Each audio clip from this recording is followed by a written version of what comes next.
At the beginning of this year, Slovakia became the 16th member of the European Union's single currency club, switching its national banknotes and coins to the euro.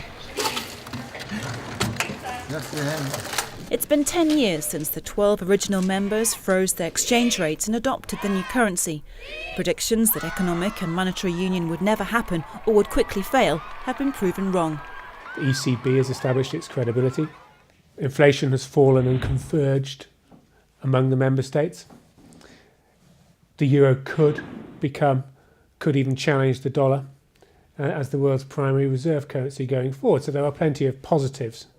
And now with the economic downturn, there's another advantage: safety in numbers. The euro protects and has protected us during economic recovery. It's encouraged greater stability. It's provided lower inflation and interest rates. And when the financial markets are in crisis, it forms a safety net. Being part of a big club has made a currency run far less likely. If countries like Greece or Ireland had their own currency, they could have had a much more volatile time than they have had. But the problem with the safe haven effect is that it's proven to be a bit too safe. Rather than forcing governments to fix the problems that make their economies sluggish, it's allowed them to carry on bad habits. This has created a marked imbalance between strong and weak countries. It insulates member states from any real external pressures, so it can encourage complacency because they face little threat from the financial markets if they fail to reform. However, the severity of the economic downturn is forcing financial markets to begin to differentiate between competitive and non-competitive euro nations. Investors are losing confidence in some heavily indebted countries like Greece and Italy, which has led to an increase in their borrowing costs. Should any country default on its bonds, it could spark a region-wide crisis.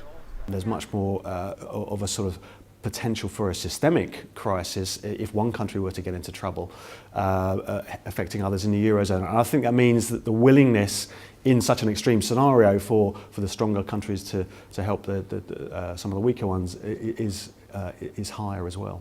But whether the weaker countries could accept bailout conditions is questionable, since cutting public spending during an economic crisis might risk unleashing political or social instability. It's a long way off yet, but eventually the only option might be to exit the euro altogether. I think it's extremely unlikely that we'll see a scenario where any country would choose to leave the euro. The disadvantages are very, very clear, and the advantages are highly dubious.